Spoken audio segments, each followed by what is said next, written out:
மார்கழி மாதத்தில் திருவாதிரை நட்சத்திரத்திலே சிவபெருமான் ஆனந்த தாண்டவம் ஆடுகிறார் என்பது நம்முடைய ஐதீகம்.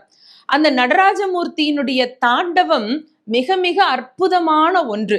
இந்த பிரபஞ்சத்தின் இயக்கத்தை அதற்குள்ளே நமக்கு உணர்த்துகின்றார். அந்த ஆனந்த தாண்டவத்தை பார்க்கும் உயிர்கள் எல்லாம் ஓய்வு பெறும் என்பது சத்தியமான வாக்கு. அது ஆண்டுதோறும் அல்ல, தினம்தோறும், நாள்தோறும், நொடிதோறும் காண காண காண காண கண் கோடி வேண்டும்.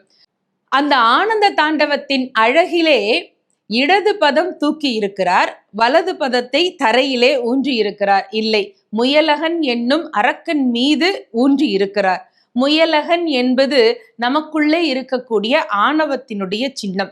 அவன் இருக்கும் வரை, அவனுடைய தலை தூக்கும் வரை நமக்கு இறை அனுபவம் வாய்க்காது. எப்பொழுது ஆணவத்தை அடக்கி இறைவனை நோக்கி நம்முடைய சிந்தையை திருப்புகிறோமோ அப்பொழுதுதான் அவனுடைய அழகு காட்சி நமக்கு தென்படும். இதை குறிப்பாக உணர்த்துகிறார். இப்படி நடராஜமூர்த்தியினுடைய ஒவ்வொரு அவயத்தையும் நாம் பார்க்க பார்க்க திரிபுரங்களையும் அளக்கக்கூடிய மிகப்பெரிய செஞ்சடை அவனுடைய சிரத்திலே இருந்து 4 பக்கமும் அப்படி விரிந்து பறந்து இருக்கக்கூடிய அந்த காட்சியையும் பார்க்கிறோம். ஒரு கையில் மானும் ஒரு கையில் மழுவும் அக்னியும் தூக்கி நின்று அவ்வளவு அழகான ஒரு காட்சியாக நடராஜமூர்த்தியினுடைய காட்சி இருக்கிறது. சரி, இதிலே நம்முடைய உள்ளத்தை கொள்ளை கொள்ளக்கூடிய ஒரே ஒரு அம்சம் இருக்கிறது. அது என்ன?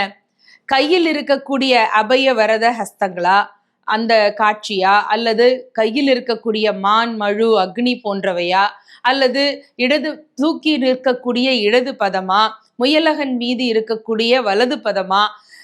இது எல்லாவற்றையும் தாண்டி சிவபெருமானுடைய அந்த குமிழ் சிரிப்பு இருக்கிறது இல்லையா, அந்த இதழோரம் இருக்கக்கூடிய சிரிப்பு, அந்த குமிழ் சிரிப்பை பார்த்து கொண்டே இருக்கலாம் ஜென்மம் முழுவதும்.